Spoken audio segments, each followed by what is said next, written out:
Yes, today we're joined by Glen's Vodka Championship Manager of the Month for December, Owen Coyle. Hey. Thank you very much. Flying Coyle. Well, we were in December.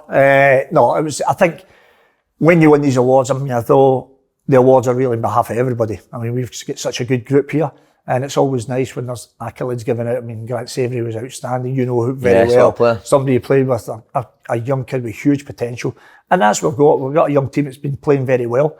And long may that continue. And when that happens, of course, when there's these monthly awards, whatever, there's always a chance of that happening. So it's nice to receive it, but it's on behalf of everybody at the football club. But if they keep coming, it means we're still doing well. The club's going that way, but shirt sales have just dropped massively. New kit, unbelievable. What's it called again, the kit? Queen's Park have just went into administration after you've been videoed wearing that. The stock exchange has just dropped. I've got to say it's a brilliant shirt, but I take it off. No, because why don't we just hang it on the window? See, the important thing about most things is, you know, it's the personality. And brilliant, you've got that in abundance. Super. So does all the shirts come with that? Got that bit? That's a jumper. That's a jumper. We're getting back fit. Flying, by the way, isn't I? You never really answered that. Is there an answer to that? I'm no comment, Coyle, to be honest with you. But we're talking about Raphael. There's going to be a big game coming up soon. He did tennis. Well, you claimed that you're unbeaten. I'm not claimed. That's a truth. That's a fact. That's a fact. And Eric Cantor's been... Would you mind telling that story? So this is back in the day. I'm getting way back now. When I played at Bolton, at the old Burnley Stadium, there was a big long corridor, the home dressing room, the away dressing room. And there was a metal bar with a cross. It was perfect head tennis court. So we were in, myself, John McGinley, Andy Walker at the time, David Lee, Jason McAteer, Alan Stubbs, Alan Thompson, and we were some unbelievably young, talented players. And we all loved the game of head tennis in the morning before training and thereafter as well. Bruce Street was the manager. And people think you're playing head tennis, but they don't realise actually the touch involved and actually how it helps you in the big game. So you're playing it unconsciously when you come into the game, that touch, that awareness, that. Anyway, it helps. Cut a long story short, myself and John McGinley, who obviously played with Scotland, unbelievable striker, we were actually the champions at Bolton, and that good that Phil Brown, who, you know, went on to be Premier League manager with Hull and different things. Brownie was our team captain. He actually wrote a letter to Man United to Eric Cantona to ask Eric Cantona to get a partner to come and play me, John McGinley. That's how good we were. Did you know Fergie? Has Fergie ever mentioned that he's seen that letter, or did anyone at Man United were they made aware of it? Well, I'm not sure about that, because I don't know if he actually sent it directly to Eric Cantona, but the letter certainly was sent. No, next time I see Sir Alex, I'll certainly ask him. So Fletcher's story holds up as well, where Stephen Fletcher told the story on here. So we'd signed Fletch, obviously, you know, I've got to say, an unbelievable player. Yeah. And what he brought for Burnley in the Premier League, outstanding. Moved for huge sums of money after that. I mean, we paid 2.5, 2 3/4 million for it. It was an absolute bargain. And Fletch had done his medical, everything was agreed. But obviously his agent was just to finish off the final negotiations. So we're sitting, you know, as we were twiddling our thumbs down, I said, you want to get a game of head tennis? He says, oh, I'd love that. So we're now side of the track, just at Turf Moor, and with a wee knockabout there. I mean, I've got to tell you, he's an unbelievable striker, but murder at head tennis. Did you wipe the floor with him, did you? Well, I wouldn't say I wiped the floor with him, but I think he knows I certainly won that game. That's demoralising, isn't it? Your gaffer's beating you at head tennis, your first game. Come back for that. How do we go about it? Fletch certainly did. I think he then moved for 14 million, so it certainly didn't do him any harm. Are you happy to be back in Scotland working? I love it. I mean, I think I've been really lucky. I've said this before. You and I have spoken before, Si, so you know, been really lucky, very blessed to have a career in football. I mean, had I not been a professional winning on, I'd be saying I'm paying a fiver to go and play 5-a-sides with my pals and my brothers and everything else because you love the game. That never leaves you. But obviously, having been, as we were, very successful in India, it was going to take a bit of the right thing to attract me to come back, and this was perfect. Obviously, I know the people involved in it. Did you and Willie grow up together? No, so we grew up in the Gorbals. Willie grew up with my older brother, Joe. Who he says was a better player than you by the... Well, that's true. I mean, I think, forgive me if I've told this story, but this, I mean, because coming from the Gorbals, it can always be humbling with the people you've grown up with. They can certainly bring you back down to earth. But all the boys were in the Brazen Head, which is a well-known pub in the Gorbals, and they were chatting away about footballers for the Gorbals. And I had a few pals of mine that went to school with me, and they were chatting about, well, players for different generations have done well for the Gorbals. Who's the good players that came out of the Gorbals? And a couple of my pals says, well, if you're going to talk about that, you need to mention Owen Coyle. You know, what he done, played international, for how skinny he was, 10 stone, 300 goals. So they're rhyming off, you know, trying to promote me forward and everything else. And a few of the boys are coming around. That's a good point. Coyle, you need to be in there. And this older boy was just swinging back in his chair at the back. They were like, Owen Coyle? And no chance. So there were kind of stunned silence around the pub. I looked round, the old boy just swinging back. And my pals were, what do you mean no chance? Owen Coyle this. He said, listen, Owen Coyle, he wasn't even the best player in his own house. He says his older brother Joe, he couldn't hold a can. And it was true, actually. Joe was brilliant. I mean, Joe was an outstanding player. Was he, right? Obviously, there was other distractions that he had in terms of football, but in terms of ability, he was, I mean, Tommy, I'm sure my older brother Tommy will forgive me as well, because we all played together at Dumbarton at the same time. Right. But Joe started at Celtic, then he played at Shettleston Juniors when he'd left Celtic provisional signing, played in the same team as Bobby Russell, who went on an unbelievable career at Rangers, and then Joe moved to Dumbarton, and he should have played. Dumbarton were brilliant, I've got to say for him. That was the year they played in the part-time team, played in the Premier League. Wow. I think Joe was top scorer in the Premier League the first 3 months of the season, and he played as a number 10. I mean, he could play. So there were a few things that distracted him that he should have concentrated that boys in the Gorbals usually do have. Well, aye. So Joe liked doing out. He liked the drink and what have you. But had he just focused the football, yeah, he could certainly play. That's for sure. So I don't disagree with that. Just on camera, was Willie Hockey a good player? Well, I'm led to believe Willie was a very good player. And obviously, my brother Joe, obviously, too. Willie was left-sided as well. I think very talented. I think, to be fair, Willie was close to he had a couple of trials, and I think he got a bad ankle injury when he was about 15 or 16. Right. So he tells me that curtailed it. I had that injury at 15 or 16. Stop using that. Aye. But according to the boys back in the day in the Gorbals, he was very, very talented, left-sided, very skillful. So, and I think that's what Willie's love of football and everything comes back from that grounding that we all have, because we all love the game. When you're sitting, I mean, Queen's Park, they're now sitting top of the table. Are you a wee bit surprised how quickly he's have done that? I don't know if surprised is the right word. Well, I don't know if it is the right word, but I think it surprised a lot of other people. Yeah. And are we ahead of schedule or what the plan was? Possibly. But in football, as you know, because you've been in it long enough, you know how when you can get people together, when you can get good players on the pitch, when you have everybody really aligned. Because that's the thing about football. When you have everybody aligned, you have a chance of success. That's not guaranteeing any success, but it gives you a better opportunity than if people at loggerheads and different factions, whether it's from board level all the way through. When you have everybody on the same page, you always have a good chance of success, as long as you have the right people in place, the right players and such forth, and that tight-knit group. And the great thing about football is, when that all happens, football can become magical. I mean, if you look at the Queen's Park story, not only just Queen's Park, but if you actually look at the history and the fabric of the club, it's a story like no other. You know, the oldest club in Scotland, obviously amateur only to a few years ago, third most winning team in the Scottish Cup, even for all that history after the Glasgow Celtic and Glasgow Rangers. So, and 3 years ago, coming very close to getting out of the league. Yeah. And we know how tough, I mean, you know yourself, how tough it is in the lower league to try and get back in the league. Yeah. We've seen it in years for England when big clubs go out of the league. And we only need to look at Scotland now to see how difficult that Berwick Rangers and East Stirling and Cowdenbeath, clubs that have lost a place, it's not easy to come back in. Brecon won the championship, weren't absolutely. They? In the Highland League. Exactly. So, and again, big clubs in terms of for Scottish football to come back in the league, and it becomes difficult. So, the transformation from there, being close to getting out of the league to obviously back automatic promotions back to back, and now giving ourselves a fighting chance in the championship. Now, at the outset, I think we're favourites for relegation, 50-1 to win the league, but we knew we could be competitive. We knew we could come in and stand toe to toe with teams. And the young players, and that's the essence of what we're trying to do.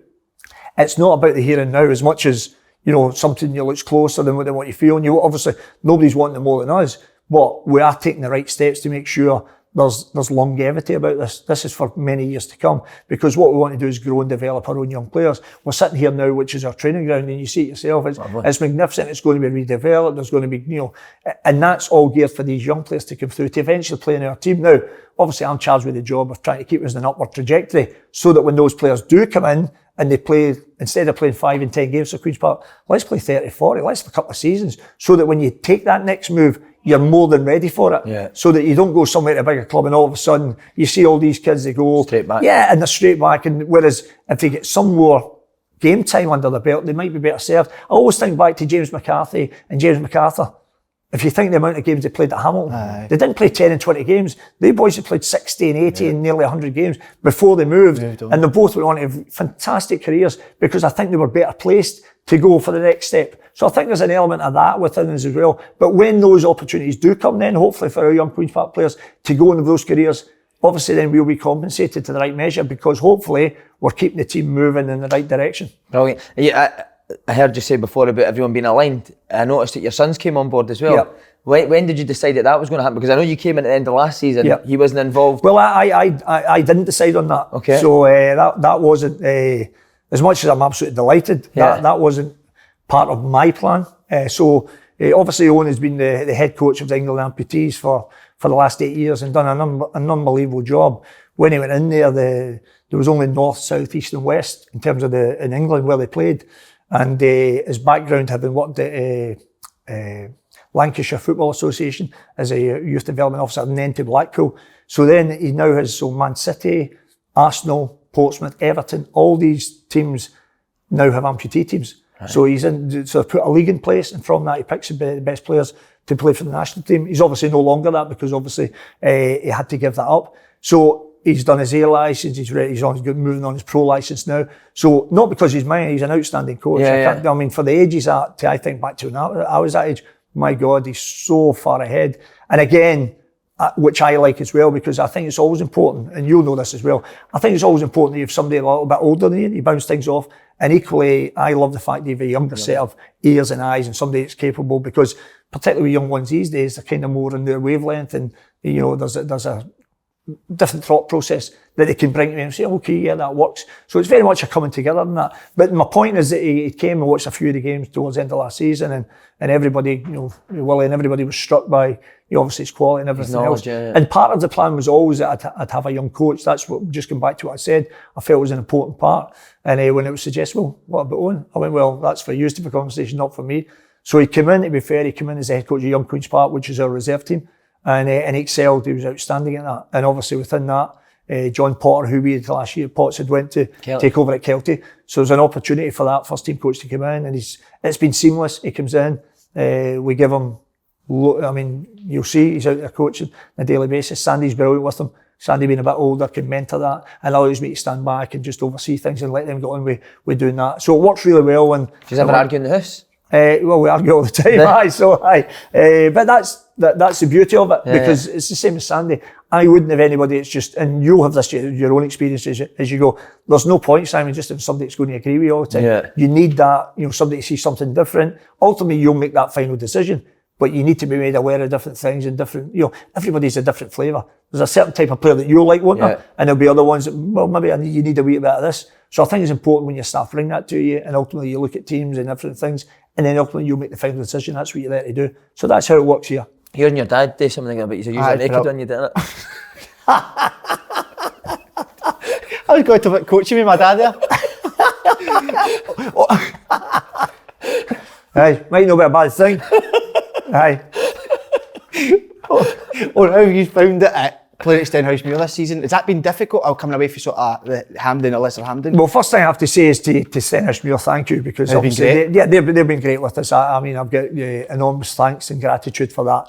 But of course, we want to be back playing at home. We won a home game. We managed to play Hamilton at Hampden in the league. But of course, we want to get back in at Leicester. You're still laughing, we want to get back in at Leicester, and the biggest reason for that is for the fans. Yeah. If you think about it, people say big clubs with these big supports, but our fans are as good, maybe even better than anybody else. I mean, they're vocal, they're colourful, they come, and we don't have a huge fan base, but they're there. The away games, even again up to Inverness. I mean, the month we've had this month with Cove away, Inverness away, twice Dundee away.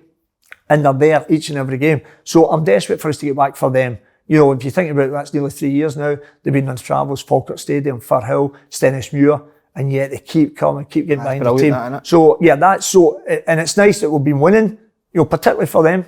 But it'd be nice to get back home and just feel that warmth back at Leicester or Hampden or wherever it is. But obviously Leicester's getting close now to being ready. The stadium, I mean, the pitch is magnificent.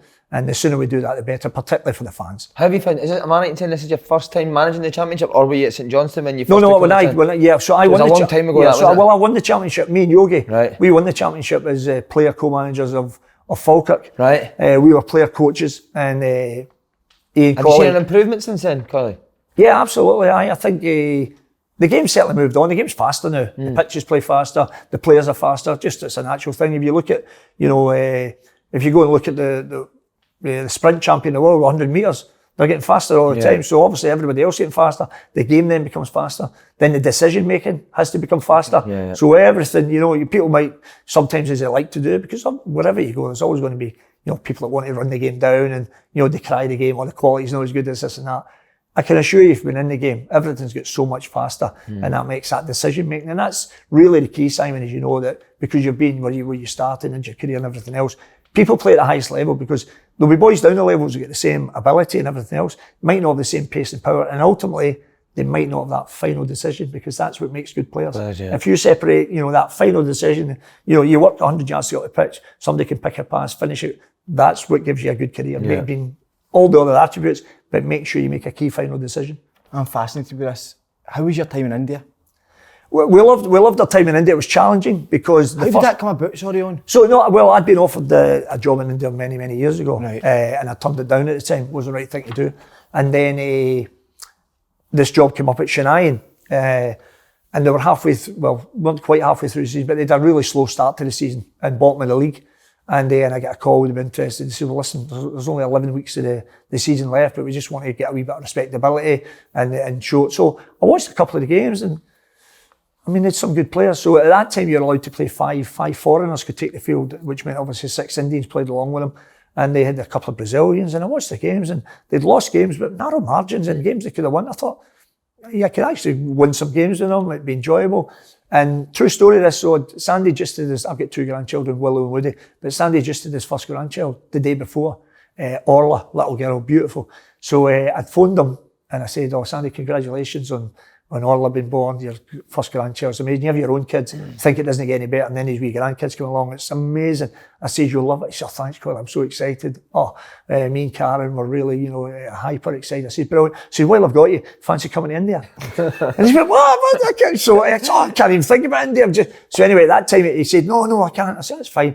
Left, put the phone down. And then the following day, he phoned me back. He says, if you made your mind, I said, I've spoke to a couple of people, but I've nothing done it because I thought you might come back round again. He went, I spoke to Karen. Did you say it was only 11 weeks? I said, it's only 11 weeks. I said, Sandy at the bottom of the league. I said, 11 weeks of no chance of anything. I said, but they've got some good players that we can win games and get that feeling, that enjoyment of being a fair fight. Because what happened was, to be fair, there's a couple of jobs I probably took for the wrong reasons to help people. And it was more like Red Adair, like firefighting. And you'll find this in your career. So you're firefighting and, whereas really it's not a level playing field. So I said that the next one we take, it will be where we think there's a fair chance there, it's an equal chance, nobody's got huge budgets that kill you, it's kind of on a level. And that was the reason for it. So anyway, we went, being 11 weeks, and that 11 weeks turned into 16 weeks because we got them up and running, and we actually went to the final to be the champions of the whole league.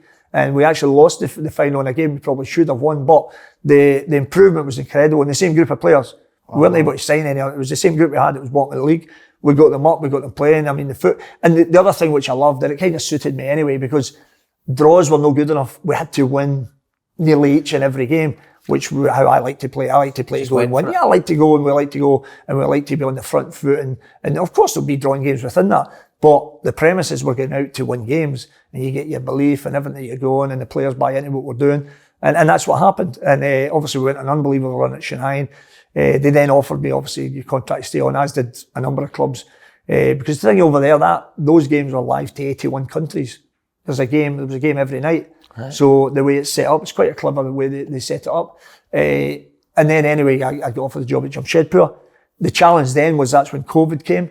So for those 2 years, the whole leagues took place in Goa, but in a bio bubble. So Goa is a beautiful place to go on holiday with your family, you'd love it. And the people in India are fantastic. I can't tell you, you're beautiful people. But we stayed in a lovely hotel, but all you could do is go from the hotel to training, come back, go to a game, come back. Now, you know what it's like with footballers. You could go out there and fall out with anybody in any given moment, but they go away to their homes and they come back the following day, it's all forgotten. But in there, you're in 24/7. So you're really, to be fair, apart from the time you sleep, you're probably working 16 hours a day or whatever it is. But we loved it. And the great thing about it was, we were obviously very successful. And Jamshedpur's not the biggest club in the country. They're well run, they're well organised, they're owned by Tata, which is huge. But so with us winning the league, which we did, became the league champions, qualifying for the Champions League, was probably the equivalent of of St Mirren, beating Celtic and Rangers to win the league. There's huge clubs, so ATK Mohun Bagan, East Bengal, Mumbai. So Mumbai City are owned by the City Group, Man City. Right. And at the moment they're top of the league now. And they're unbeaten this year because obviously they've huge investment in it. So Bengaluru, there's some big clubs that have big spending power because there is a certain level each club are allowed to but someone can spend a little bit more on the foreigners, so they get better foreigners coming in. And obviously it's a wee bit sad for me just now because Jamshedpur are second bottom of the league after being champions last year when we were there, so that obviously saddens us a little bit. But Mumbai also makes you realise that you've done a great job. No, I think we knew because we knew what others had. I mean, I've got to say, Greg was outstanding for me. I signed Greg Stewart from Glasgow Rangers. Played with Greg at Dundee, what a boy. Yeah, exactly. So Greg actually won, sponsored by Heroes. Greg won the Hero Player of the Year last year. He was outstanding for us. Free kick, the goal. Yeah, against Kerala. Big Peter Hartley was my captain, who had signed from Motherwell. So we had some really good foreign boys to help the young Indian players. And the young Indian players are getting better. They just need a bit of direction, a bit of encouragement. And again, every one of them did really well. It was a wonderful experience. See the standard there. What would you sort of compare that to? I mean, that's a good question. No thinking that? No, that's a good question. The reason being, it's similar to when I worked in MLS in America, and people would ask, what's the standard? Because in the MLS, you have some like world-class players. I mean, Toronto signed Giovinco a few years ago from Juventus. He played against me when I was at Houston. And Juventus could have played in the top 6 for the Premier League in England. Yeah. But then you get some young Americans coming out of college that couldn't play at that level. So the overall balance, that's why it's such a good question. So I always thought that the MLS, the overall balance there would probably be, those clubs probably be top end of the championship in England. Right. In England. And then if you then say about India, if I was to, for example, that Jamshedpur team that I had, if somebody was to say to me last year, right, you've got a game next week against Ross County or Motherwell or whatever, I'd think, okay, that could be a tough game. But if you're at your best, it's a game you could maybe win. But so I think the level would probably be towards the bottom end of the Premier League, top end of the Championship. How was it living there? Is there any unusual boys that I know that have went there? Quite a few unusual experiences. Did you? The first year was obviously there was more experiences there because you were allowed to come back. Everybody's based. So those clubs, everybody's based in the hotel, beautiful hotels, because India's a huge country. Yeah. So everybody comes to the one location and then we go for there. But we went, the traffic, we think we've got road rage over here. I mean, you have 2 lanes over here, you actually have 5 cars in India. And I'm talking about that's how close they are to each other, right? I mean, if you think you'd road rage over here, don't go to India because you'll end up in an asylum. It's incredible. And the traffic was unbelievable. And not only was the traffic bad, but you would get further down, obviously cows are sacred as well. But the cows take a couple of lanes and cars need to move because obviously they're sacred. So there's some unbelievable experience. And the other thing with Chennai as well, we used to get escorted to our home games to the stadium by about between 50 to 100 motorbikes. Because they were sponsored by Apollo Tyres and they had a tie-up with so these bikers would come, as God is my judge, and 60, 50, 100, depending on what game it was, they'd take you to the stadium. It was brilliant. Like a motorcycle cavalcade to take you to the... Like the Hells Angels? Well, honestly, it was a bit of everything. What about the food? How did you find that? Well, me, as you know, Greg Stewart's the same, I can imagine. So I'm a plain eater, as you know. Yeah. And actually, this is true. When I just arrived and we were playing, my first game was against Jamshedpur, how I ended up becoming coach. So I flew into Kolkata, which is Calcutta, and then we flew to Ranchi and then up to Jamshedpur for the game. And on the way back, we'd stop at the airport, and there was a KFC, and I thought, well, a bit of chicken, can't go wrong with that. So got a couple of legs of chicken, sitting on legs of chicken. But I love a KFC. I love a leg of chicken. So I'm looking and I'm saying that's not the same batter as we have back home. So I thought it must be okay. So I took a couple of bites of it, and I thought straight away, that's not for me. So Sabir Pasha, who was my Indian coach, I said, Sabir, you like KFC? He said, no problem, coach, yeah. So Sabir's wolfed it down. Anyway, we get back to Chennai that night, and I was ill. So I'd severe, this is true, severe food poisoning for the best part of the day, like 2 weeks. And I lost about 6 kilos. It's the best I've been looking for years. Incidentally, I looked $1 million. But anyway. Greg Stewart could have done with that at Dundee, huh? Yeah, not a thing wrong with Sabir. He's there every day. I said, Sabir, you ate that same chicken But obviously, you've got different...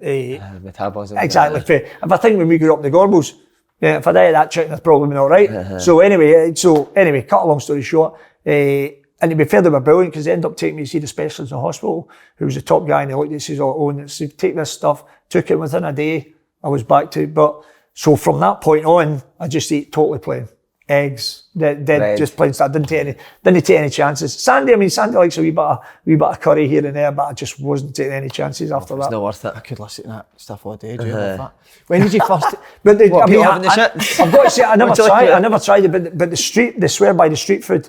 The street food is supposed to be amazing, yeah. And you see them all, they're obviously must be very good because they're always very busy. So I mean, if you like that type of stuff, you'd be in your element. Can I just ask one more question about India? Of course. Just quick, do you coach and manage the exact same way you would coach a British team, or do you need to be a wee bit different with the type of players? I know. I think that's a brilliant point. Thanks I very think much. it is slightly different, only because whatever club you go to, Simon, people are different. Because ultimately, if you want to get the best out of players, you've got to understand. There'll be some players, I mean, I've said this to before. He was actually to see me earlier. Greza came in to see me, Graham Alexander, who played for me. And Graham Alexander didn't need any managing. He was a consummate professional. He knew what was required. He was talking about experience. He'd been about the game. He knew how to use all that knowledge and all that wealth of experience that he picked up and impart that on other players. So Graham Alexander didn't need a bit of managing. Chris Eagles, who was young and coming from Man United, Chris Eagles needed a wee bit of managing. Robbie Blake, who was a maverick, needed a bit of managing. So there's ones that you spend different time with, and particularly the young Indian boys. And this is the thing that India, I've said this before, I did a coaching thing for them last year. What they need is, it's a huge country, but they need a lot of money in the infrastructure to be coaching the kids at a young age, because you're getting kids, they're professionals now, but they've not really been taught to understand the game, what's required of positional needs and different stuff like that. So of course it takes a wee bit of time doing that. But the one thing I've got to say that they are, and I'm glad you asked the question, is they listen with intent. They want to improve. They want to get better, because obviously there's huge wealth in India, but there's unbelievable poverty. So they have an opportunity of changing not only their life but their families' lives, and that's a huge incentive for anybody. So yeah, they listen with real intent. They want to get better. They're all fit. They're all athletic. And they have a real desire to do well. So no, I love my time with them. To be fair, they all still keep in touch, sending messages back and forth. And it sounds like a lot of former players that you've got to do through. You said Graham Alexander was in here. Obviously, I was speaking to Charlie. He speaks so fondly. Kevin McDonald's just saying. Kevin was on the phone the other day. Kevin McDonald, does he? What a boy. So I'd spoke to him the other day. I love Kevin to bits, obviously, and obviously after everything he's been through, magnificent. And then he was close to signing for Derby at the start of the season. And then I think Huddersfield had wanted him as well. And I'd always say, "Come and play for me." And he says, "Oh, Gaffer, I might do that. I'll get these opportunities." So then I was speaking to him again the other day. So he's, listen, an outstanding man. I love him. I love him as well. But so it's nice when those boys, as we do, they keep in touch, because when you're together, they know, you know how hard you all work together. And you know, I certainly believe they know you only want the best for them, because if they do well, then we all do well. Yeah. You're flying to India. When's the first time you hear about the interest for Queen's Park? Because when he got the shits, he was like, I've had enough of this. I'm not chicken legs done me. In fairness, the Queen's Park thing I've known about years, because when Queen's Park were going to have the transition from amateur to professional. When was that, 2009? It was going back about 3 years ago now, wasn't it, just at the outset? So I was, because I'd actually helped with some stuff like that, just what do you think of this, what do you think of that, how would it work, and trying to help that. So I'd always a vested interest. I mean, everybody knew how much I cared, and I was always there to help. And then obviously Raymond and Laurie and the boys did very, very well. And then obviously, but sometimes change happens. And then it was just the right timing for everything. You know, I was obviously offered a fantastic contract to stay, not only by the team I was at, but 5 or 6 others and everything. But we just felt family. You know, I'd been getting on about 56 now, although I don't look it. But anyway, we just felt it was the right time to come back. And cause I only do football and family. You know, I'm not a golfer or whatever else, and I'll go and have a bit of banter with the boys, but I'm a round of golf. I could watch 2 games of football by the time it takes for a round of golf. But so I just thought, you know, family-wise, the right time, and what we want to do at the club in terms of building it for years to come. Then it's exciting, and it's just a brilliant story. But obviously, to do that, we need to keep trying to to move forward. Have you moved up here, because I know you've got... Aye, so- I actually drove past your house. We were going to... Is it close to a training ground, isn't it? Is it Blackburn's? Yeah. Drive by... Oh, sorry, just when you say you drove by your house, I didn't know what house you're talking south, about. it's an Was that absolute one, palace. I'm sorry, I was all over the place. I was saying, What is he I'm talking like, about? I've seen America, is in India, where is it? So, have you moved up here? Yeah, I'm up here, yeah. No, but you're not back in the Gorbals now, are you? No, I'll... for fear of people turning up my door, but I'm up in the Burnside area. Oh, lovely. And are you enjoying... Is this your first time living back in Scotland for... Well, actually, no way you sentimental on you, but Saturday will be 4 years since my mum passed away. Right. And she would have absolutely loved it, because my mum went to all the football games, you know, for all the boys. So there's, as you know, there's 9 of us, 6 boys and 3 girls. And I mentioned Joseph and Thomas earlier on, but obviously John, Paul, Gary, the youngest one, they played junior level, they were all good players. Probably could have played senior as well, because we all need that wee break at the right time. Yeah. But my mum and my dad, obviously, God rest them, but my dad's been dead 1997, that'll be 26 years now. So they anything for the kids, they were there watching the game. But my mum was in America, my mum was everywhere. She used to come down to all the home games in England, so she loved her football. And then she worked in the Citizen Theatre, I think I told you this, she was 82. So she didn't have to do, she'd done 50 years in the Citizen Theatre, she was front of the house, did the teas and coffees. And when the actors and everybody would come in that loved football, they'd chat away. Tam Cowan's a good pal of hers. Right. Tam used to come, Tam loves the theatre. Yeah. Used to always come in, chat away with my mum and, you know, anybody like that. So, and she loved it. And then she got to 82 and they brought a new, she did teas and coffees. And you think my mum has just come off the boat for Donegal yesterday. Still with a strong accent, same as my dad. And they brought a new cappuccino machine and she geez, no more, that's it. She just used to do the old teas and coffees. So that was it when she was 82. She passed away when she was 88. But she would have loved this, because to be back, she always said that, you know, come back and be up the road and everything, things, because it's such a close knit family. So, so that's what kind of, that was part of it. To be, listen, we love being back home, we love the Glasgow people and everything that they stand for and everything else. Yeah. So, the banter's been great, people you bump into, obviously you're seeing your friends and different stuff.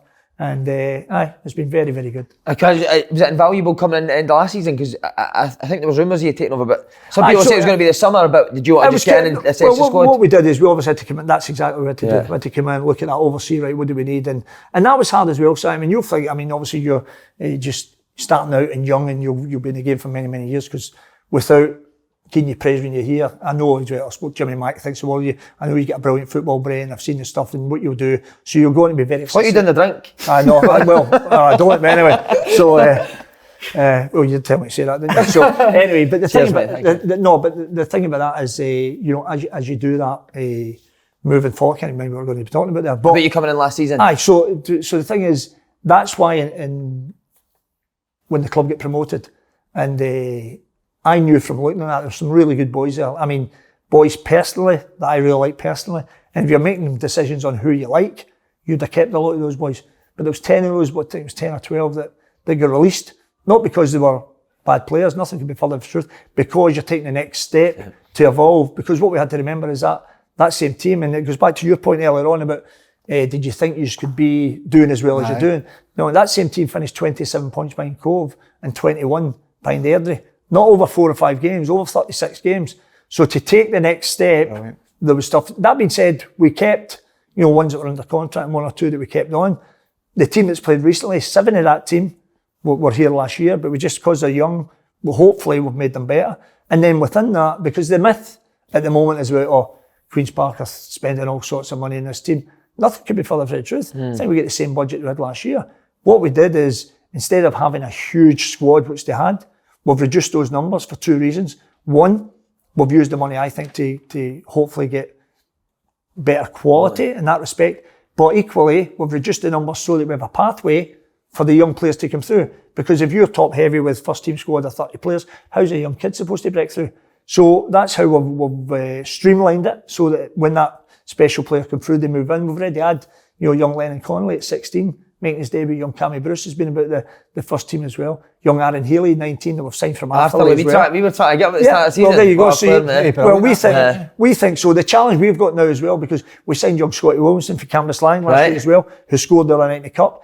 And of course, as we continue hopefully to get better, then the players are going to have to keep stepping up, stepping up, which they're capable of doing because they're young and have that scope to develop. So my point is there that, if 7 of those boys from last year that started in the 11 recently, and then you have Malachi Boateng that I've taken loan from Crystal Palace, Josh McPake, taken loan from Glasgow Rangers, and then Dom Thomas, who I signed from who are relegated. I love him to bits. I mean, I've known Dom anyway from his time at Motherwell Kilmarnock, but I went to watch him a couple of times last year, and he's my type of player. Cross the ball, he's exciting. I mean, I want, as much as I'm a manager, I want to enjoy watching the team I'm watching. I want to know, out with enjoying it, that if we get to a level of performance that it can lead to winning games. And boys like Dom help to provide that. So I relegated Dunfermline, signed Dom. Grant Savoury, who you know, signed from a part-time team. And Jim McInally deserves an awful lot of credit for that, because I said to Jimmy when he played against us, Peterhead actually beat Queen's Park, and they were a better team on the day. Yeah. And prior to the game I'd watched, I thought, my God, that boy Savoury can play. And then on the game he was terrific as well, rode by a couple of people, really pleasing the eye, because normally you're that caught up in your own team, you don't really know it's the opposition, but I noticed this kid. So I spoke to Jimmy about him. I said, he's a really good, he says, I'll keep you up to date with everything, Coyle. So me and Jimmy be all teammates now. I said, no problem. And then a couple of weeks season finished, Jimmy phoned me, he says, Coyle, Grant Savoury. I said, yeah, what about him? I said, I thought he was under contract. He says, well, he's got a clause in his contract that if he goes to a full-time team, there's no fee. He said, there's a few interested in him. He says, but to be honest, Coyle, the way you play, I think it'd be tailor-made, and the way you go. So I spoke to him, Grant Savoury came on board, and he's been one of the top players in the championship this season. Yeah, he's a star. See how you said it was good, maybe like it was good coming in last season, but was there a pressure that when you came in you had to get them promoted? No, there's always pressure when you come in. The biggest pressure you face is by yourself. Yeah. It's not through any the pressure you put on yourself, absolutely, because you want to do well. You want to, you don't ever want to feel that you've let people or a club down. So that's a huge responsibility that we all have as managers, head coaches, whatever you want to call it. So, but of course, Queen's Park were the least favourites to get promoted because how far they found. They played every 7 times that season and hadn't beaten them. Wow. So but also to go and beat Dunfermline over 2 legs, because Dunfermline weren't a team that normally in the second bottom position you've been losing. Yogi came in, got Dunfermline winning. Finished quite strong. Absolutely, Dunfermline just missed out and getting out of the playoffs. So you're actually going to play a team in form. So to do that, which we did, was great. And then of course you come up against Erdie, who you hadn't beaten 7. So you can only imagine the Erdie boys are thinking, oh brilliant, they can't turn us over. 7 times we've played them. Yeah. And even then we lost a late penalty in the home game at Firhill that I still don't think was a penalty. But to go there and show the character we did and winning that playoff was sensational. Mad how life turns out to it when you're saying you and Yogi won the championship together all the years ago, and then now you're competing. That's what happens in football. You always get those ironies and friends and everything coming up. Ultimately, at the end of the day, we actually said this. Listen, if one of us, whoever is going to win, at least you know you're winning. It's somebody you like is winning and moving on to the next challenge. See, in the playoffs, do you then, so you've been beat with Airdrie, they've not won Airdrie in 6-7 games for that season, do you sort of lean back on your days when Burnley, when you win the playoffs, and take that experience to your players? Yeah, 100%. It's a great question. I came in, it's that's your best question. You've had a good view, that's your best one. Yeah. No, I'll tell you why, because when you've had that experience as a player, and I've always loved the playoffs. I've loved them as a player. I mean, I was very fortunate. I scored when you think about me, skinny guy growing up in the Gorbals, to go and play at Wembley in front of 80,000 and score in the playoff final to take you into the Premier League when I played with Bolton. And then I came back from Bolton the following year and I scored the playoff winner for Dundee United to relegate Partick Thistle, take Dundee United back to the Premier League, and to take Burnley, win the richest game in the world, that playoff final to go to the Premier League. So I've had experience, we know how to win playoffs. And the boys will tell you when I spoke to them, I said, we get into these playoffs, because there was no guarantee that Queen's Park were even getting in the playoffs. They still had points to win. Yeah. What happened was that Falkirk, to be fair, were on a really, really bad run, and that made it relatively easy, for Queen's Park to pick up the points to get in the playoffs, and that was secured with 3 games to go. But I said, when we get in the playoffs, listen, we'll win these playoffs. We know how to win. We've been champions all over the world. We know how to do it. We've won in Scotland, we've won in England, we've won in India. We know how to put teams together. Yeah. We know how to get the best out of players. We won these playoffs. And what we had to do is again, find a way to do that, because there was obstacles to overturn, but we certainly believed we were capable of doing it. And to do that, you need players at the best. You need them physically and mentally in a good place. And nobody would argue over those Dunfermline games, those Airdrie games. Queen's Park were the best team. But then, of course, when that's done, that's finished, you've got to think, because the season's been extended, you've got very little time. There's probably been other teams making plans 2 or 3 weeks before you get a chance to do it. So you're always playing catch up, and then that leads to the next stage of the development. Okay, how do we get better? But it wasn't just about getting better and winning games, it was about putting and implementing what you're doing, because I've watched your team playing, I really like it. It's implementing a style of play.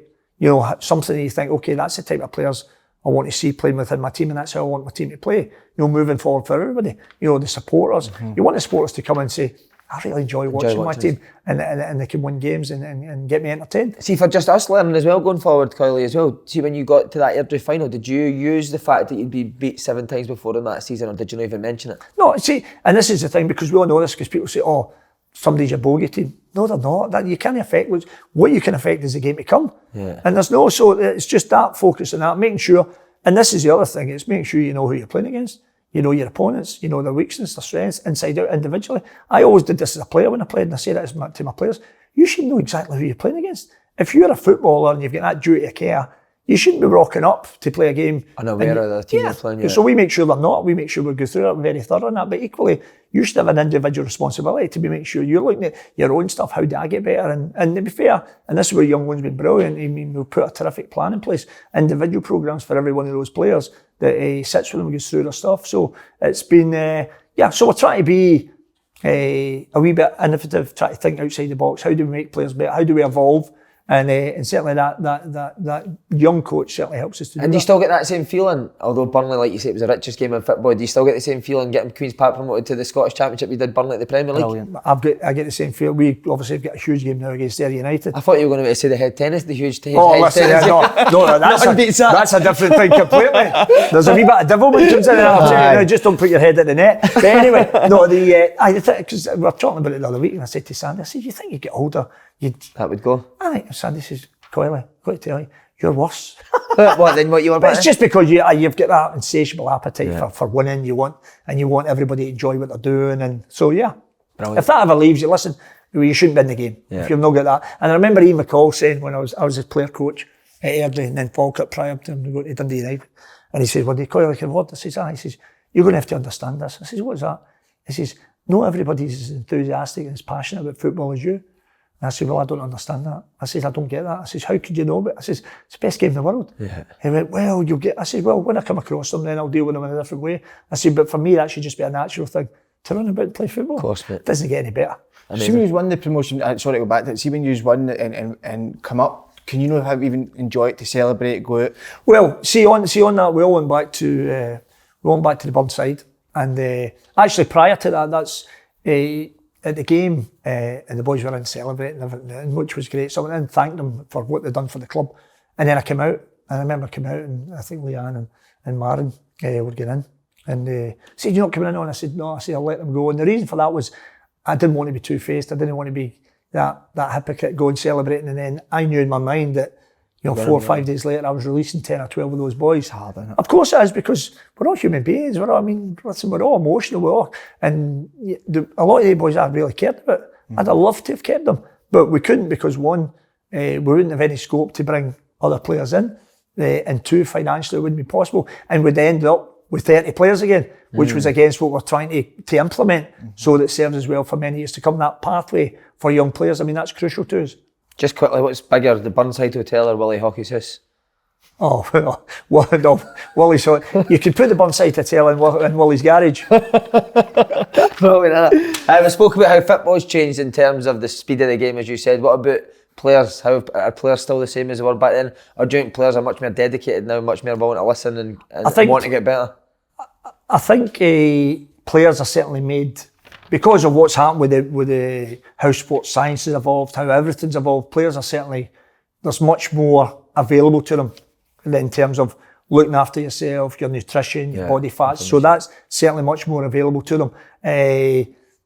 Are there as many characters as there used to be? No, as we know. And I loved that. I mean, I loved the Mavericks and the characters, and but that's just, listen, well, that's just. I think it is. I mean, and again, the other thing as well, as we all move forward, I mean, I'm a grandparent now as well, and there's stuff I've probably given my kids that we never had, and you do that, and are they spoiled more now than probably? Have they did it as tough as we had before? Probably not. So I think there's loads of things that come together. So does that mean that you've had to change? I think I have, no doubt about it. I think you need to, because one thing, football doesn't stand still. And certainly if you do, then you're going to be outdated whatever you want. And that's why I mentioned earlier about the young coaches and different stuff in different times. So 100%, we certainly have on that. And you need to. There's no doubt you need to move. You need to move with the times. The game's moving on, and you can't make sure that you're left behind. So there's different things that you'll evolve, you'll adapt, and kind of reinvent, whatever you want to call it. Yeah. But that's important that you do continue to move forward. Well, so you said there you love like sort of character and stuff. Who's sort of the biggest or the best characters you've worked with? Management wise. Or hard ones to deal with? Well, I mean, everybody, has different traits and different qualities and different quirks, or whatever you want to call it. Coyle, for example, me and Sandy were Ian McCall's player coaches, and I love working with Ian McCall. And Coyle will divide probably opinion that you'll either love him or people will be away to the thing me, but his knowledge of the game, Ian McCall's knowledge of the game is second to none. Spotting a player, getting the best out of players, outstanding. Outstanding. But again, Collie was, I'll tell you a true story about Collie, because he can be very, I don't want to say eccentric, but quirky. Yeah. So we played that season at Airdrieonians for him. It was actually the season that Airdrieonians went bust. Our last game of the season was at Ayr United, and the takeover wasn't going to complete, and our fans came on and snapped the bar with 20 minutes of the game. And that was the last, Airdrieonians' last ever game was at Ayr United, and it got abandoned after 20 minutes. The Airdrie fans came on and snapped the bar at Somerset. Right. So anyway, but we'd obviously had an outstanding season. We'd won the cup, we just narrowly missed out in promotion. And I'd been voted the PFA Player of the Year or whatever. I'd scored 27 goals or whatever, saying that as if it was a surprise. That was like nearly every year, but anyway. So anyway, whatever it was, 27 goals, whatever it was, and was voted Player of the Year. So anyway, Collie decided, right, he had a lovely place up in the West End. Come to my house, we got a wee bite to eat, and then we'll go to the PFA. We're all going to go and support Coyle, and we're all there for him and everything else. So we go over, and we're there, and his wife Gay's there, and Collie's there, Big Chizzy's there, Brian Rice, myself, Sandy, and like Kerry, Carno, the wife's not, they were there, and we were then going to go to the PFA, and they would have their own wee night. But anyway, so we're chatting away, and anyway, I said something to him, and they were like, Coyle. So Collie was university educated, or so he tells us. Coyle, that's not even a word. And I said, I can assure you it's a word. I can't remember what it was I said. Anyway, I said, how much money you got in your pocket? He said, what? I said, how much money you got? He said, well, a couple £100. I said, I'll tell you what, I'll bet you a couple £100. That's a word. He went, right, okay, Gay, you're going to give me the dictionary. So Gay's wife goes, gets the dictionary, so he gets the dictionary. Flying through all the pages, comes to the page, looks down the page. And then you just see the finger stopping. He's clocked the word right. So I'm looking at him thinking to myself, right, what's he going to do? Bear in mind, he can be a wee bit. So he's like, right, He's just thinking for a second. He's like, actually, ripped the page out. He ate the page. Says, there's no word there, I can't see him. It's called my judge. He ate the page of the dictionary, so we didn't have to pay the 200 quid. Oh, brilliant. He was a good player, he McCall, wasn't he? Oh, he could play, my God, what a left peg. Somebody said so he tell himself, to be fair, he was a bit maybe because of that, being a wee bit eccentric, but ability, unbelievable. He'll not mind me saying this, he should have had a far better career than what he had, for the ability he had. I mean, he should have been, because I played against him, I seen him, but even latterly, he should have been at the highest level all the days of his life. But that's what happens. Sometimes the distractions, sometimes he probably liked it. I mean, he liked his music and all that. He probably wanted to be maybe a rock and roll lifestyle more than, but my goodness, he could play. What about favourite player in terms of you just enjoyed watching him every day, watching him play every week? Well, I mean, I've got to say, we mentioned Fletcher. I love Fletch, but in terms of... he was a similar type to you, Fletch, wasn't he, with the left foot? Well, he was a far better player than me. He was terrific in the air and everything else. But hopefully, I helped him a wee bit. But Fletcher's an outstanding player. Yeah. I mean, he played top of the Premier League for a reason, and still doing it just now at Dundee United. You see, he takes the ball and he brings people into the play, and he's a real team player. Yeah. And to be fair, I asked him to play, and I think you mentioned it, I asked him to play off to the left. His first game was against, I think his debut was against Manchester United. The home game we won. Robbie Blake volley, wasn't it? That brings me back to who we're talking about. Robbie Blake was a magician. Robbie, listen, we talk about footballers who we love watching. There's probably a few that I forgot, forgive me. Greg Stewart last year, but Robbie Blake, because of the makeup of how he was as a boy and everything else. And what was he like as a boy? He was dead. When he was in the team, oh my goodness, but if you put him sub, he was the biggest sulk ever. Was he? And I remember taking pro, and I said, Blakey, come in. I said, and this is what I say to them all, Simon, which is really important.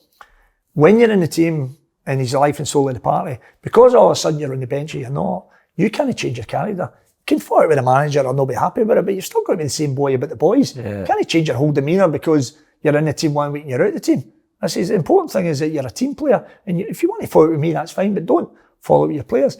But I mean, Robbie Blake's ability, my God. I mean, he could do anything with a ball. I mean, you mentioned the volley against Manchester United. That wasn't even one of his best goals. Right. Some of the stuff that boy could do was incredible. But going back to the bit about the... So we were at Burnley, and at Burnley there was when you come into the manager's office on the match day, just along the corridor there was the boot room, and the boys had a dartboard up. You used to play darts down there. So one thing I've always done is that if somebody's not starting for me, I always tell them, I'll never name a team that you've been in and all of a sudden you're sub and you don't know about it. I'll always listen, Simon, I'll play you today.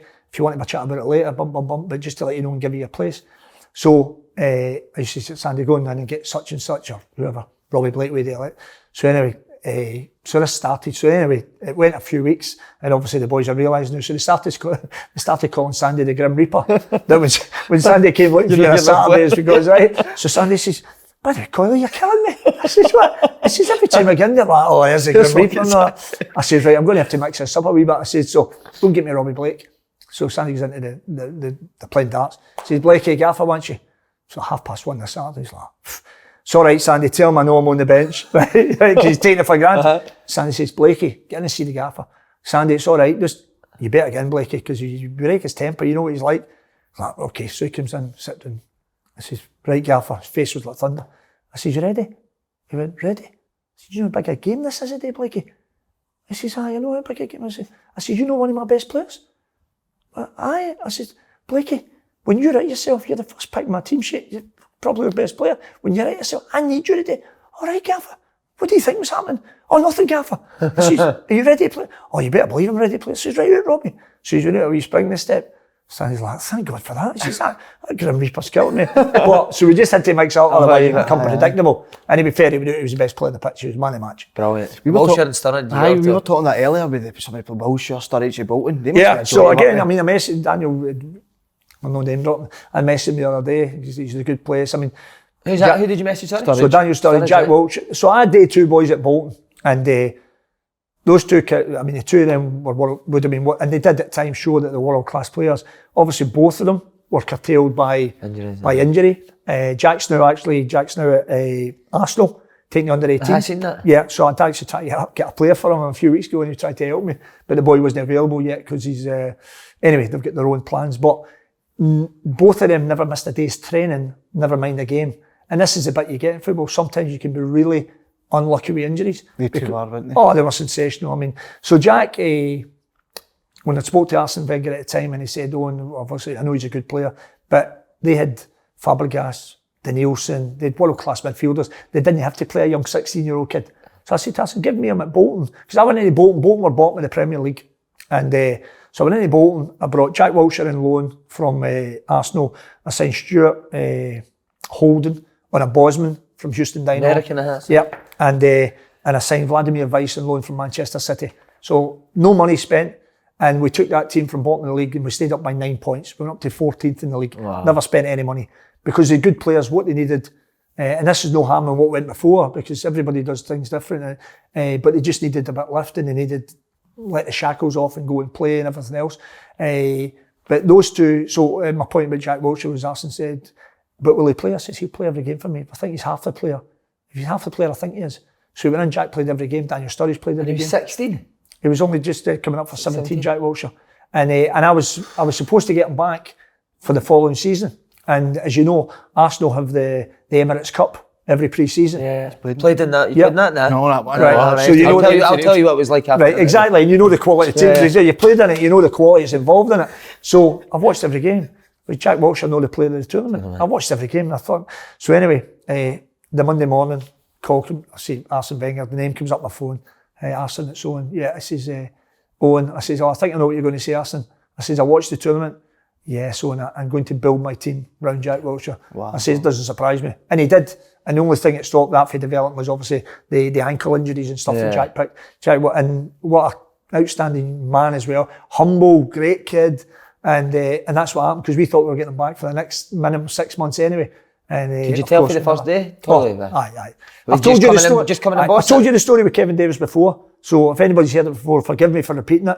But there's a myth in England that when the boys come from the south, they're a wee bit softer than the big tough northern lads. Yeah. So Kevin Davis is our captain, who was the strongest man in the world. Skipper Kevin Davis played for England. But England, wasn't he? Yeah. So Jack Wilshere gets the ball, goes to come out in a wee half turn. As he comes out in a wee half turn, Kevin Davis just comes and smashes him, spinning him up there. So it's a free kick, but I'm a stand outside and I'm curious myself. I just let it go. I play on. So Kevin Davis stands over Jack and says, "Are you all right, Jack?" Jack Wilshere looks up, doesn't say nothing. Says, "Okay, skipper," gets up, gets on with it. 2 minutes later, Kevin Davis is going to say, centre halves were terrified of Kevin Davis, never mind anything else. Kevin Davis goes to turn. Jack Wilshere comes from nowhere. And by the way, he hit him like a boot, as goes my judge. Never seen anybody get smacked so hard in all my life with this wee 16-and-a-half-year-old. Kevin Davis goes flying. He's lying down. Jack Wilshere stood over him, said, "You okay, my skipper?" And Kevin Davis looked up and says, "You know what, Jack, that'll do for me, son." And that was it. It's unbelievable. And the rest of the players were looking, my God, not only can he play, but he was hard as nails. Jack could put his foot in. He just did everything. He would have been, I said before, had injuries not robbed him, he'd have been a truly world-class midfielder. It was the Barcelona game, wasn't it? He really, he was only 17 or 18, I remember that. He was taking them on the way they, listen, he was different class. When you said something brilliant, Cameron, about experience, so you just put a 16-year-old in. Yeah. Do you think experience can be a wee bit, experience is great, the one at the right things, but do you think it's a wee bit overhyped sometimes? So I think to the point you're making is that when people use the word experience, they use it when they see that somebody's 32 and 33, they say, "Oh, he's a very experienced player." Now, in essence, they're right in respect of the age they're at and the amount of time they've played in the game, but that doesn't always equate to the knowledge you've picked up that you then help others with that. Then you then pass that on. And you then relay that and you help younger ones, whatever. So there's a lot of players can go through their career, play their game, but they've not, as they got older, took the game by the scruff of the neck and helped others and whatever, because they're happy to play their own game. And that's just where they are. That's fine. That's what goes back to when we talk about there's not as many leaders, there's not as many characters now.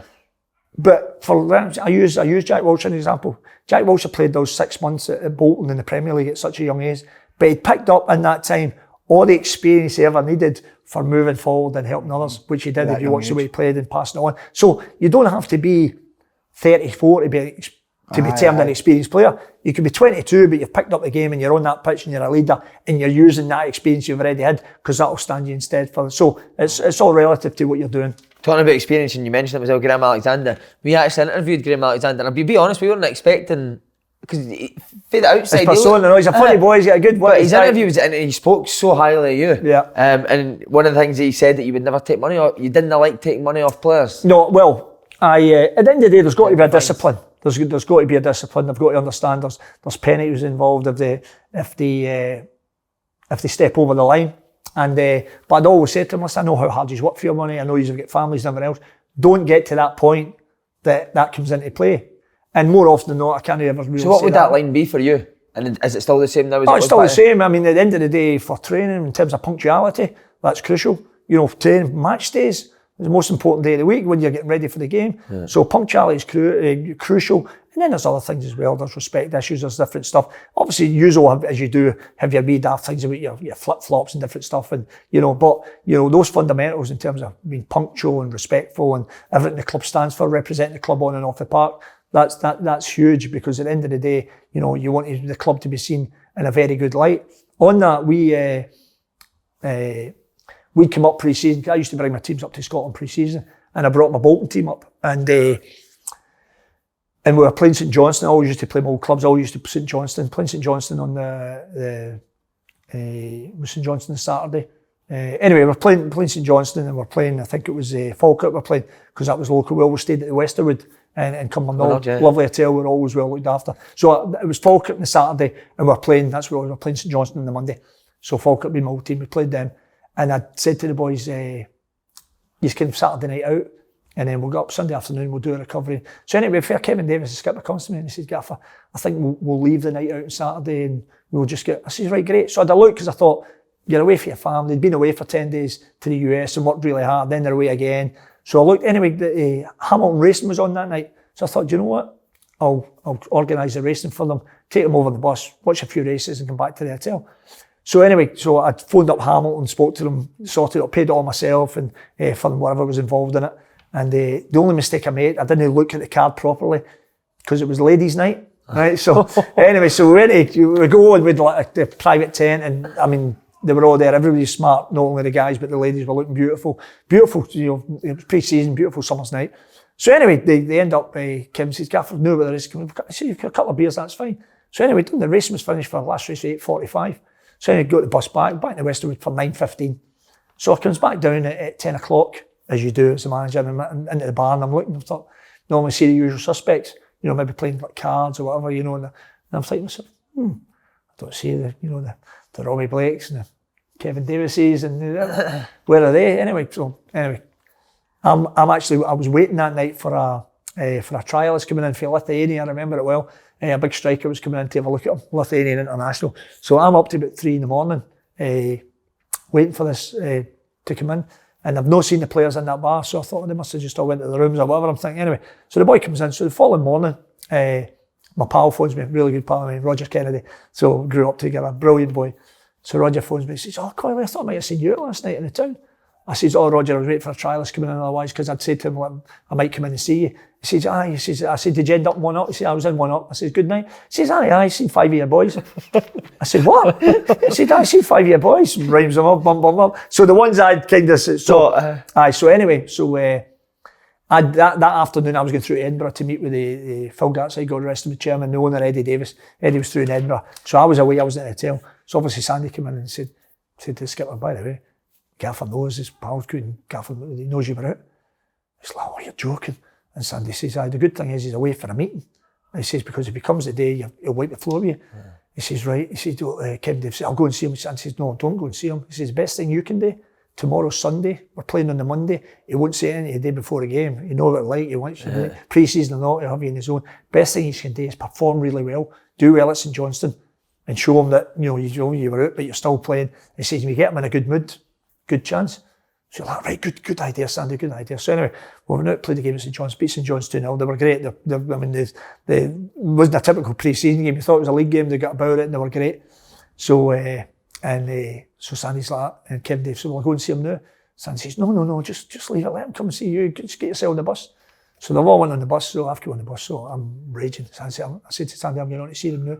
And his face went like, what? Because he's told them, right? No, So anyway, I goes on the bus, and Joey O'Brien's up the back, Joey O'Brien hadn't been out, Joey O'Brien was good to go. Joey O'Brien was the boy that when we were going on an overnight trip or something like that, he's the boy like on a Sunday morning we go to Mass with me or whatever. Right. You'd always be away, you'd be looking for a church to go to so we didn't miss Mass. So Joey's up the back, he's on the phone. I said, oh, Joey. And he's like, I can't, off that phone. So he's like, oh, and he had nothing to do with it. So he's kind of sat down, so they've been like, oh, Joey's a kind of favourite. If he's getting to Joey, so I'm going to tell you something now. They use boys that think you were invisible. 5 A's. Out and start, I offered you a night out. You said no, and then you go out after me organising the racing for you and all that. I said, I've never felt so let down. I said, so I'll tell you what I'm going to do with you. Now they all learned. I says, when we get back to Bolton tomorrow, you come in with 10% of your salary. And if you're not in tomorrow, it'll be 20% the day after, and it'll be 30% the day after that. And that's what's happening. And I had a car, I was going to another... going to meet another player, so I wasn't going to be in the bus. So anyway, I've said, so that's the last step. I walked off the bus. So the boys are thinking, Sandy's on the bus with them. And we Robbie Blakes went up with that. Well done, Sandy. We missed our 10%. So that was it, missed our 10%. And true story, Simon, so within the 5 of them, there was £15,000. So 10%, so between the 5 of them, they earned £150,000. So there was £15,000, and what I'd done, I'd been at a wedding about a month earlier, and at the wedding there was a little kid that had a serious long-term illness. So I remembered the kid's name because he was football to have chat away about football. So what I'd done, I invited him down to a Bolton game, and I got Kevin Davis to go and present with some other little bits and pieces. Anyway, there was ended up about £16,000 to the family to take the wee kid to Disney. And that's what, so they knew where the fine money was going and what it was for. I didn't enjoy taking the money off them, but equally they've stepped over the line, and that's really, If I think about fines, that's probably the only time. But it went to a really good cause. lovely, Great story. Mr. 10%. Pure Sandy, Sandy. that wee guy, the body he gets himself in without knowing it. Anyway. Do you still crack now, Coyle? Or are you more mellow now? I don't know, no saying that you used to crack all the time at Bolton, but have you still got that side to you? I think they know. I mean, I don't think it's seen too often. But the boys know. I mean, the boys have set their own standards. They're brilliant to work with. And just to back to your earlier point, we're taking nice steps. I've got to say, we've got so much hard work ahead of us. And you look at the teams in our league, I mean, Dundee are a terrific side. They've got a huge budget, dwarfs anybody in the league. Thistle are a good side. Inverness are a really good side with Dodgy. He's had some horrible injuries. When those boys are fit, I mean, Inverness are capable of beating anybody in the league. You look at the job Dougie Imrie's done at Morton. Lee Bullen, ex-teammate of mine in Fern, brilliant job at Ayr United.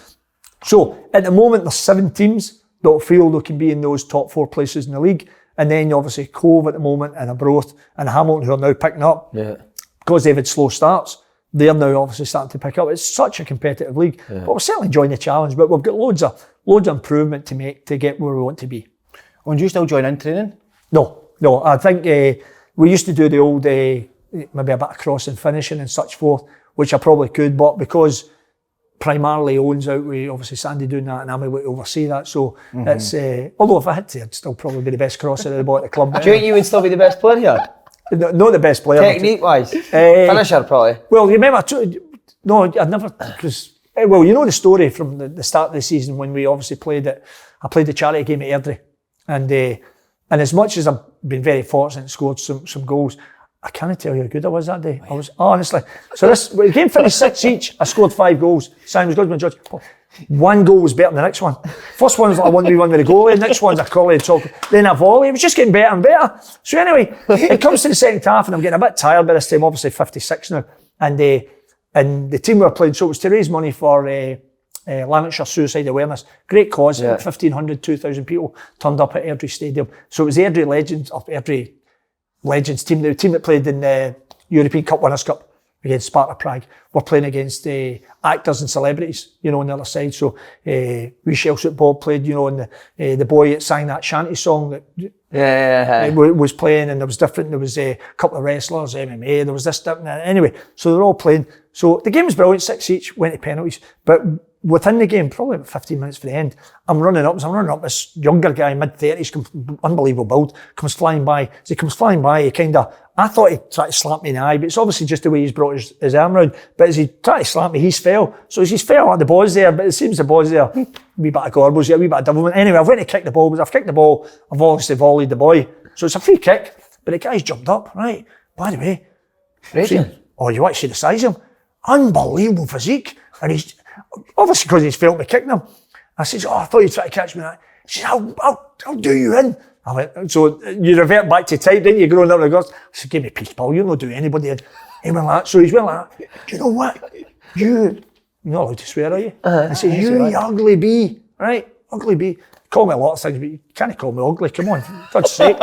So anyway, he could call me a lot of things. So I went like that, so it sounds daft. 1,500 people at the stadium, and I've just went like that, dropped my voice, hold it! So the whole stadium was like that hushed silence. I went like, you calling me ugly? Right? I looked at the boy, he's like, wait! I says, no worry, seriously pal, have you got any minutes in the house? So anyway, Gordon Swift, a couple of us stepped in just to stop the boy coming out, thank God, can't tell you. So anyway, turns out the boy is he's an MMA champion. Chris the bad guy, Bunger. Want to see the physique in the boy? And then all accounts. So anyway, all get settled down, and then we, at the end of the game, had a picture with him and all that, and he had feelings. He's a lovely boy, he loves his football, and he actually played well in the game, the boy as well. Shook hands with him, listen, all the bit, aye, no problem, blah. And then it was only then one of the thing we came in, Brian Prunt came in and he says, Coyle, you get out of jail there, what are you talking about? He says, that's an MMA fighter, Chris the bad guy Bungard, he's got a championship fight in a few weeks. I'm like, he says, no for the Gorbals, don't worry about that. Oh my, I was like, oh my God. Anyway, thinking that was funny enough. Then that night, the boy tweets, Chris the bad guy Bungard, or whatever he's called. So he's tweeted, listen, what a brilliant day. Pro celebrity game at Airdrie Stadium, 2,000 fans there, Lanarkshire Suicide Awareness, raised loads of money, game finished 6 each, we won in penalties, some brilliant individual goals, what a fantastic day.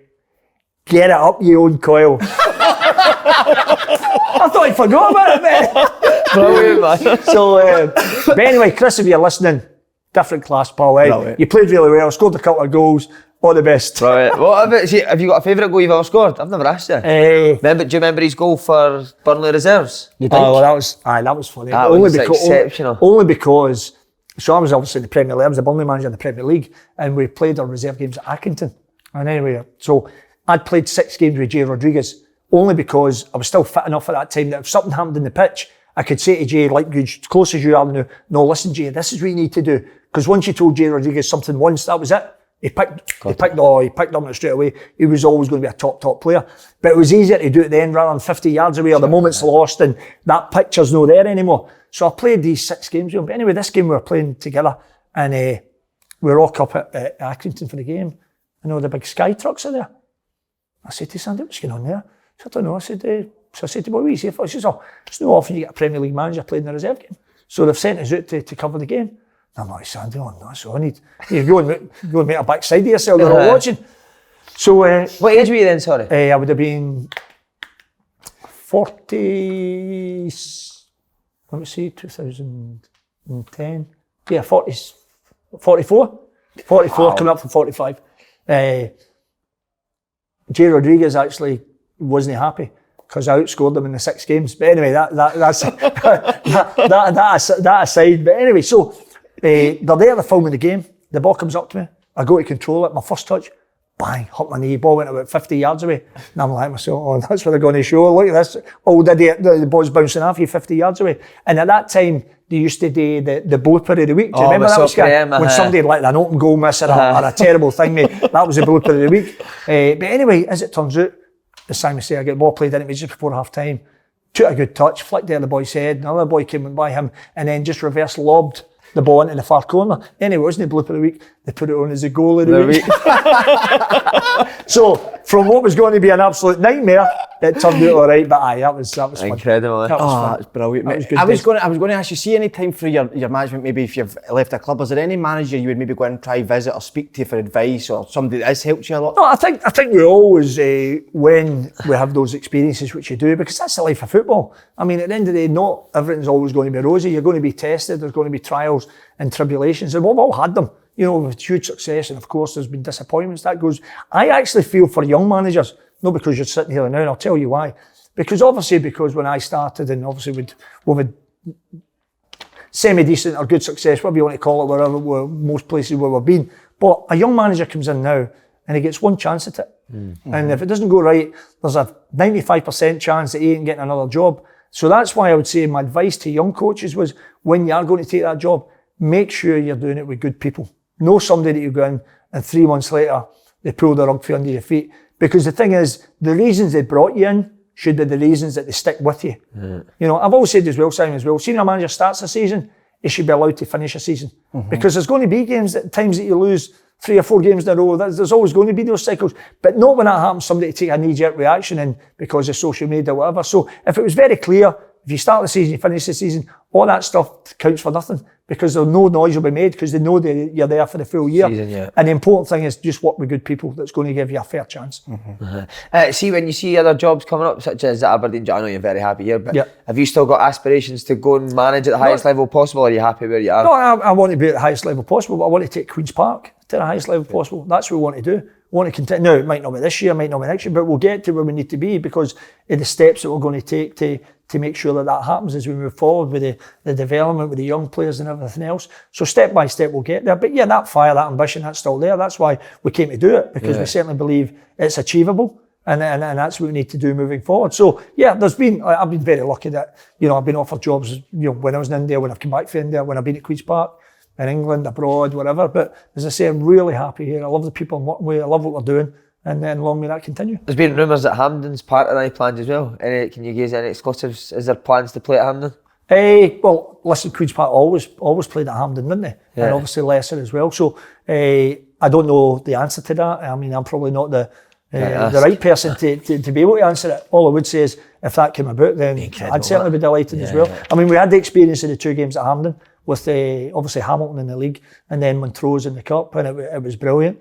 And I know people say, well, listen, for such a big stadium, the pitch is the same size, and we had Not because the stuff he's organised, but obviously Kieran, who works as our commercial director, I mean, the stuff he does hopeless, at the club. Well, I think that's where he's only because he's sitting close by. I can't tell you how good he is. He's in the engagement he has with the local businesses, the local community. And that game, the game against Hamilton, there was nearly 4,000 in that game. Wow. Because of the engagement we have with local schools, all the stuff that Kieran and all the people round about him are doing to try and pour ourselves into the community. Now, there's loads of stuff to be done, to be added on that in terms of the community programme we want to do, but it's not through lack of effort. So that's the side of us as well that we want to continue to get better at as well. And if it was to be Lesser Hampden or Hampden, then all good and well. The great thing for me is I think the supporters would be delighted with it, and that's ultimately all we want to put smiles in their faces. Do you play Queen's Park at Hampden? When you're in the lower leagues? Brilliant, nice. No, I never you actually used to look forward to it, eh? But I know, but did you none of you play the cup final at Hampden? I actually played at a cup final, but I was 10-year-old. But it was the half penalties. See the penalties you do at half time. Right. At half time, it was the only time I ever reached a final there. I know, but you were on it. Did you play the final at Hampden? We played in the '92 final against Rangers. Right. We beat 2-1. Andy Smith scored 10 minutes for the end. And to be honest, that Rangers team, McCoy and Hartley scored the goals. That was an unbelievable team. But and that takes us back to that's why we qualified for the European Cup Winners' Cup at the time, because Rangers were the champions, so they were already in the Champions League, right? And we went into the European Cup Winners' Cup. Brilliant. And then just the future for the season. Aspirations, is it to go up? It must be. Yeah, it's to keep getting better, keep improving the performance level, because if we believe that if we perform well, it'll lead to us winning games, and if we win enough games, it'll give us enough points. That being said, there's some really, really good teams with terrific coaches and managers in the league, but we'll give everything we can. We'll certainly play the right way. We'll certainly be pleasing on the eye, and hopefully we can win while we're doing it. Owen Coyle, absolutely. What a man. Absolute pleasure. What a legend. Cheers, Coyle.